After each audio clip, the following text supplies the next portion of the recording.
John F. Kennedy Jr. He was a prince of American royalty. The son of a beloved president, John, as he was affectionately known, captivated the nation with his charm and charisma. He was a Kennedy after all. The Kennedy name carries weight, it carries legacy, but it also carries a history of tragedy. When John allegedly died in a plane crash in 1999, the world mourned the loss of a life brimming with potential. But what if that potential wasn't extinguished? What if John's story didn't end in the waters off Martha's Vineyard? This video may be one of those ones that come down quickly, so share it while we are still allowed. It will also be published on my Rumble channel. We are going to review unclassified documents surrounding the crash of John's airplane in this video. A compelling conspiracy theory suggests that JFK Jr. might be alive, and we're going to see if the official report supports this notion. You might be surprised at my findings. Many believe that there have been comms that John F. Kennedy Jr., also known as John, is alive and has already been chosen as Donald Trump's vice president running mate. Could it be true? Did he stage his own death? And is there a chance that he could emerge from the shadows to become Donald Trump's running mate? This is what we're here to explore. We're diving deep into the life and supposed death of John F. Kennedy Jr. to examine the events surrounding that fateful flight, and whether it is feasible that he survived it or perhaps staged it. We'll separate fact from fiction in a story that continues to fascinate and bewilder people worldwide. Get ready to question everything you thought you knew. Before we continue though, just let me ask you to share my videos with as many people as you know. YouTube will not allow me to promote this video, so it's up to you to get it out there. I have also been in the shadows for many years, but am finally able to build a depository of information that people should know about our world and our government. Tell your friends about the ex-pharmacist who has finally come out of the shadows to expose the corruption and lies. Buckle up as we journey into the heart of a mystery that refuses to die.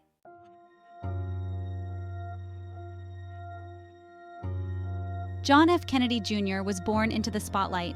As the son of President John F. Kennedy and Jacqueline Kennedy Onassis, his life was a matter of public record from the moment he was born. Cameras followed his every move. The nation watched him grow from a precocious child into a handsome young man. His early years were marked by both privilege and tragedy. He lived a charmed life surrounded by wealth and influence, but he also experienced profound loss at a young age when his father was assassinated. The image of young John saluting his father's casket is seared into the nation's memory. Despite the burdens of his family's legacy, John managed to carve his own path. He pursued higher education, earning degrees from Brown University and New York University School of Law. He dabbled in acting, worked as a lawyer, and even founded his own political magazine, George. John was more than just a Kennedy heir. He possessed a unique magnetism.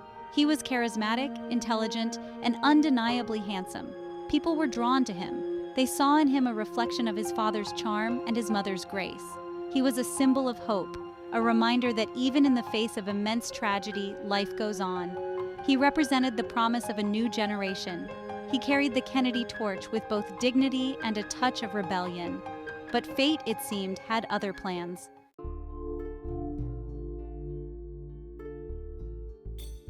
Born on November 25, 1960 in Washington, D.C., just 2 weeks after his father, John F. Kennedy, won the presidential election, John Jr. was destined for a life unlike any other. He was a child of destiny, born into a world of power, privilege, and unparalleled public scrutiny. Little did anyone know that this tiny infant, swaddled in the finest linens and cradled in the arms of the most glamorous First Lady the world had ever seen, would one day become the subject of intense speculation and intrigue. His father was assassinated under very controversial circumstances just 3 days before his 3rd birthday. For those into numerology, you will know that the number 3 is associated with the divine and positive energy. Growing up in a prominent political family, John F. Kennedy Jr. was surrounded by politics from a young age. He maintained an interest in public service and had political aspirations most of his life. There was much speculation that he might run for political office, including a potential bid for the U.S. Senate seat from New York. However, he never formally announced a candidacy. John F. Kennedy Jr. married Carolyn Bessette on September 21, 1996. They lived a private life, but friends say that the marriage was in trouble because Carolyn did not want to live under the constant scrutiny of the media. In fact, there were reports that they were living in separate residences at the time. On July 16, 1999, John F. Kennedy Jr., Carolyn and her sister Lauren Bissett died in a plane crash off the coast of Martha's Vineyard, Massachusetts.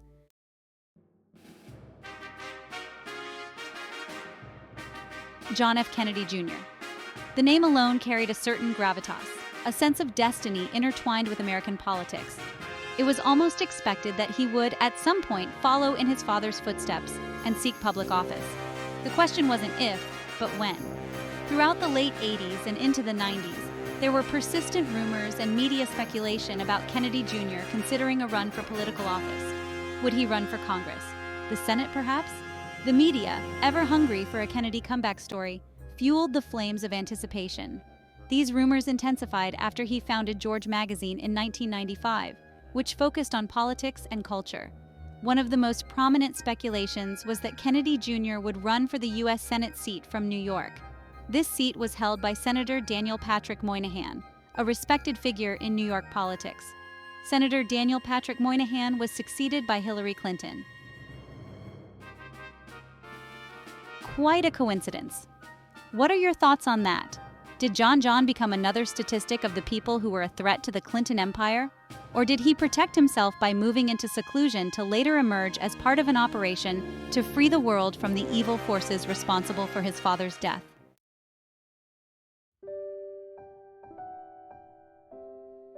Amidst the political whispers and media scrutiny, John Jr. found solace in his personal life. His relationship with Carolyn Bissett was the stuff of fairy tales, a whirlwind romance that captivated the world. Carolyn was the antithesis of the typical political wife.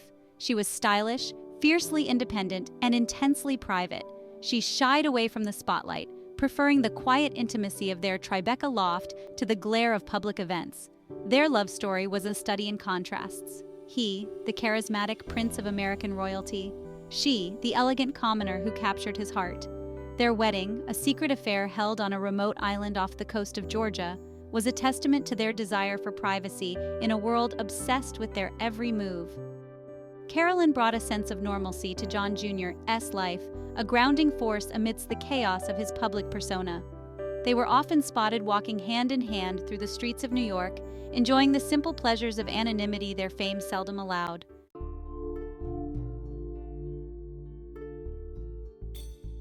The years leading up to the fateful summer of 1999 were a time of relative peace and stability for John Jr. He was happily married, his career was thriving, and he seemed to have found a sense of balance between his public and private life. George magazine was gaining traction, providing John Jr. with a platform to express his political views and engage in meaningful dialogue. He used the magazine to tackle tough issues, to challenge the status quo, and to honor his family's legacy of public service. He was also deeply involved in philanthropic endeavors, supporting causes close to his heart. He worked tirelessly to promote literacy, empower young people, and advocate for the disabled. To the outside world, John Jr. seemed to have it all. He was handsome, successful, and deeply loved.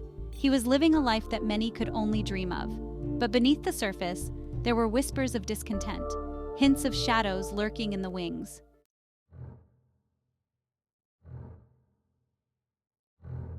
As the flight progressed, however, a series of unsettling anomalies began to emerge. Accounts of the weather vary from clear to a thick fog in the dark night. Reports say that visibility was limited. John had been flying for just 1 year, where he plunged into piloting a plane and skydiving. In the months before the accident, John took the route to Martha's Vineyard nearly every weekend.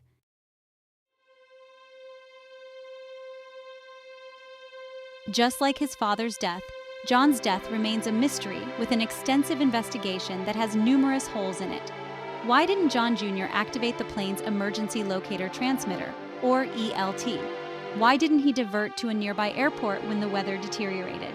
And why, despite the official explanation of pilot error, do some aviation experts still find inconsistencies in the NTSB report?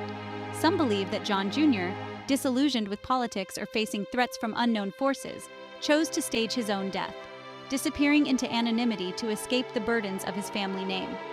Still others suggest that he's still out there, waiting for the right moment to reemerge, perhaps even to reclaim his family's place on the political stage as part of a level Q clearance operation. Still another theory is that the sabotaged his trip, resulting in the crash of his plane and the deaths of his family. because his political cooperation couldn't be bought. Whether these theories hold any water is a matter of debate. But one thing is certain: the mystery surrounding two of the most well-respected men from the very influential Kennedy royalty both died young under very suspicious circumstances.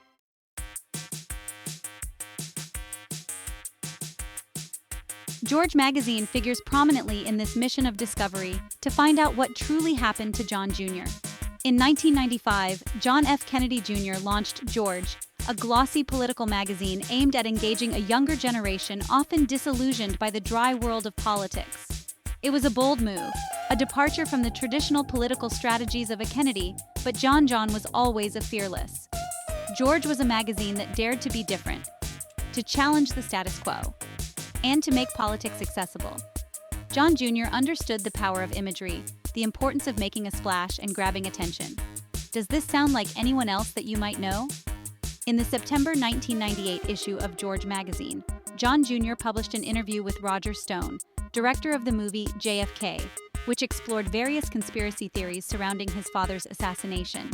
The last issue of George was March 2001, after 57 issues during its initial run. After missing for 21 years, George magazine mysteriously resurfaced in October 2022 and has published 20 issues since then. The About Us page references John F. Kennedy as editor-in-chief, but does not say anything about the current team creating George magazine. The address listed is 1018 Airport RD, STE 107-173, Hot Springs, Arkansas 71913. This is a UPS store. The phone number is 501-881-4337. While no corporate records were found, I did find a comment that Gene Ho was doing a great job with the magazine. I searched Gene Ho and found his Facebook page, which reveals that he is editor-in-chief of George magazine. Gene Ho is a public figure known primarily as a former official photographer for Donald Trump's 2016 presidential campaign. There are photos of Gene with Donald Trump, Robert Kennedy, and Pastor Bob Joyce. Ho posted that Eric Trump will be a speaker along with himself, General Flynn, Mike Lindell, and others on the Reawaken America tour.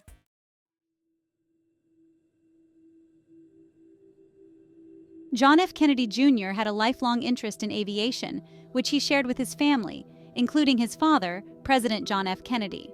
Kennedy Jr. obtained his pilot's license in 1998, which allowed him to fly private aircraft.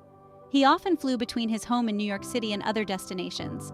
A statement from his mechanic indicated that the Piper Saratoga with call numbers N9253N was pre-purchased on April 16, 1999, shortly after he sold his Cessna 182. 3 months later, on July 16, 1999, Kennedy Jr. departed from Essex County Airport in Fairfield, New Jersey, with his wife, Carolyn Bessette Kennedy, and her sister, Lauren Bessette, en route to Martha's Vineyard, Massachusetts. John had made 35 trips like this on various airplanes within 15 months of the accident, and he had done the same route 4 times before, 3 of which were night flights. The fatal flight was on Kennedy Jr. as single-engine Piper Saratoga aircraft. The plane had a few repairs and was picked up by the mechanic the day before the crash. At 9:41 p.m. Eastern Time, John and his passengers took off from Essex County Airport in Caldwell, New Jersey, without a flight plan. The group's plan was to drop off Lauren in Martha's Vineyard, and John and Carolyn would continue to Hyannis, Massachusetts. Witnesses at the Caldwell Airport reported seeing the pilot, assumed as John on crutches with one female near the airplane. The last communication between John and the air traffic control was at 8:38 p.m. The plane crashed into the Atlantic Ocean off the coast of Martha's Vineyard approximately 10 p.m. There were no distress calls or SOS recordings from the aircraft before the crash. Only between 1% to 2% of crashes occur with no prior distress call attempt. Most aviation incidents involve some form of communication from the pilot or crew indicating an emergency situation or distress, so there was about a 99% chance that he could have made a distress call. The flight took place at night, and weather conditions were reported to be hazy with reduced visibility, but within recommendations at the low altitude that he was flying. During heavy fog, radar systems may encounter challenges in detecting aircraft, especially those flying at low altitudes. Fog can significantly scatter radar signals, reducing the radar's ability to detect and accurately track aircraft. The plane went down 7.5 miles from the runway, and radar data from several sources report a rapid descent to about 11 or 1,200 feet, and the signal disappeared. There was no black box or flight data recorder recovered from the alleged location of the crash, which is not unusual for small private aircraft like the Piper Saratoga, which typically are not required to have such recorders installed, unlike larger commercial aircraft. Tragically, all three occupants, John F. Kennedy Jr., Carolyn Bessette Kennedy, and Lauren Bessette, perished in the accident. After the crash, even though it was equipped, the emergency locator transmitter, ELT, did not work, and search and rescue teams relied on other methods, including radar data, communication logs, and extensive search efforts by the U.S. Coast Guard and Navy to locate the wreckage of the aircraft. The National Transportation Safety Board, NTSB, investigated the crash and were unable to determine the exact cause of failure, but concluded that the probable cause was the pilot's failure to maintain control of the airplane during a descent over water at night. The wreckage was released to Random Ventures Inc. in New York about 20 days after the accident. Random Ventures Inc. was a company associated with John F. Kennedy Jr. It was registered as the owner of his Piper Saratoga aircraft. After the crash, the remains of the plane were released to Random Ventures Inc., indicating that it was the entity through which Kennedy managed his aviation assets. After John Jr.'s death, George magazine struggled to find its footing. The charismatic force behind its creation was gone, and the magazine, despite its loyal following, ceased publication in 2001. It seemed that George, so intertwined with John Jr.'s own vision and energy, had come to an end. But in a surprising turn of events, George magazine was resurrected in 2022. The news of its revival was met with a mix of curiosity and skepticism. Could the magazine, once a reflection of John Jr.'s unique perspective, recapture its former glory without John Jr. at the helm? The revived George maintains a focus on politics and culture. Its tone and content reflect the current political climate. The man behind the revival is Gene Ho, a former photographer for Donald Trump's 2016 presidential campaign. Ho's involvement has raised eyebrows, fueling speculation about the magazine's political leanings and its potential connections to the former president. Did Trump have anything to do with reviving George? Time will tell. But it's clear that the Clintons had a lot to do with burying the young Kennedy. It should come as no surprise that the handling of John Kennedy Jr.'s death was not handled in the usual manner. President Bill Clinton and his wife Hillary took a particular interest in the very private funeral arrangements for Kennedy and his family. Senator Edward Kennedy also appeared to be instrumental in coordinating the aftermath of the crash. On July 19, 1999, Edward Kennedy issued a written statement about the unspeakable grief by John, Carolyn, and Lauren's loss. There's only one problem with this letter. The wreckage wasn't found until 11:30 p.m. the next day, and the bodies were not recovered until late July 21st. The burial at sea occurred the next morning. The 3 autopsies were allegedly done immediately by the Barnstable County Medical Examiner's Office on Cape Cod. This would take 2 to 4 hours per person, so at least 6 hours. They were then cremated at the Fairfield Funeral Home in Manhattan, New York City, which is 215 miles south of Cape Cod. Cremation usually takes 1 to 3 hours and about 4 hours for cooling. Then it would be another 155 miles to the burial location off the coast of Martha's Vineyard at 9 a.m. the next morning. The recovery of the bodies and subsequent procedures, including autopsies and arrangements for burial, typically take more time than just overnight. The details of the official timeline is highly improbable. So they expect us to believe that the wreckage was discovered at 11:30 p.m., were pulled up, autopsies and cremation occurred, and their ashes were thrown into the ocean 9 a.m. the following morning to further muddy the water. While Kennedy and the 2 women were buried at sea in 9.5 hours, the Navy had a backlog of 52 remains waiting in storage to be buried at sea. What do you think? Pause 3S. I don't think it's much of a leap to say that John Jr., his wife, and her sister were not buried at sea that morning. The obvious question is whether they were ever recovered from the plane wreck. But the question remains, did the plane really go down? In spite of the fact that photographs of the wreckage call numbers have not been released, there were internal notes that Carolyn and Lauren's luggage washed up at different locations. This supports that the plane went down, so were the Kennedys and Lauren inside the plane when it went down. First, let me say that witnesses only saw JFK Jr. and 1 woman get into the plane, so it's possible that Lauren's luggage was on the plane, but she wasn't. Since they were so close to John's Martha Vineyard home, it is possible that they parachuted out of the plane, let it crash over the water, and met someone, or had the next phase of their exit plan waiting somewhere on the island. But wait, before you decide, I have one more tiny morsel for you. It lies within the official photos of the wreckage. I want you to look closely at these photos in the original accident investigation. On the left is a photo of the cockpit taken within 3 months of John's plane. On the right is the photos taken of the cockpit wreckage. I have studied and magnified this photo for hours, and there is an extra gauge on the wreckage plane that was not on John's panel. When I was a government investigator, one of the first things I would do is photograph anything that identified what I was looking at.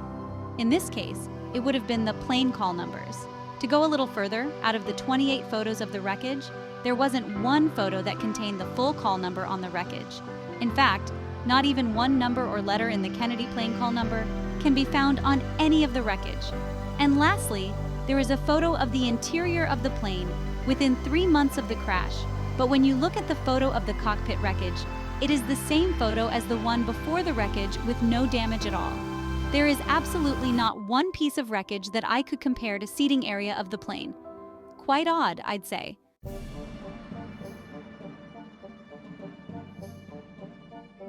At first glance, John F. Kennedy Jr. and Donald Trump might seem like an odd pairing. One, a scion of a liberal dynasty, steeped in the ideals of public service and social justice. The other, a brash businessman with a populist touch, known for his outspoken style and unconventional approach to politics, who has vacillated between registration as a Democrat and Republican. It appears that the values rather than the party motivates Trump. So, could there have been a genuine connection between these two men from seemingly different worlds? Some proponents of the theory that John Jr. is alive point to subtle hints of a relationship between the two men, often gleaned from the pages of the revived George magazine. They highlight instances where the magazine seems to endorse Trump's policies or cast him in a favorable light, suggesting a hidden hand guiding the editorial direction. The fact remains that John F. Kennedy Jr. and Donald Trump knew each other. They were part of the same social and business circles in New York City during the 1990s. Kennedy even interviewed Trump for an article in George. While they were acquaintances and had professional interactions, the depth and nature of their personal relationship are less well documented.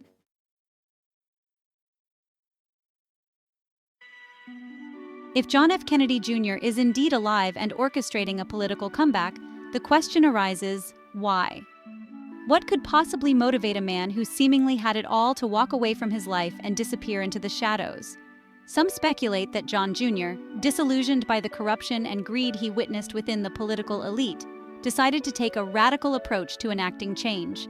They believe he faked his death to escape the confines of his family name and operate outside the system, using his influence and resources to manipulate events from the shadows. Others posit that Carolyn and John Jr. were very much in love, but the media scrutiny was destroying their love to the point that they were living separately. So why would Carolyn even go on this fateful trip? Did John choose to save his marriage by escaping the curse of the Kennedy family and work behind the scenes to later emerge as the Prince of Camelot, standing beside his friend Donald Trump at some point in the future? Many envision a partnership forged in secrecy, with John Jr. acting as a strategic advisor, Trump acting as the front man, and an army of patriots acting behind the scenes to make the world safe from the corrupt cabal that assassinated John's father. Still others believe that John Jr.'s motivations are driven by a desire to avenge his father's assassination, to expose the truth behind the events of November 22, 1963, and to bring those responsible to justice. They see Trump's presidency as a means to an end, a way to dismantle the deep state and expose the hidden forces they believe were behind his father's death. Whatever the motive, I have not been able to rule out the possibility that John, his wife and her sister staged their disappearance to escape the trappings of political celebrity. The facts show that John took off on a secret flight with at least one woman where no flight plan or radio communication occurred. The destination airport was not expecting them, and they did not arrive.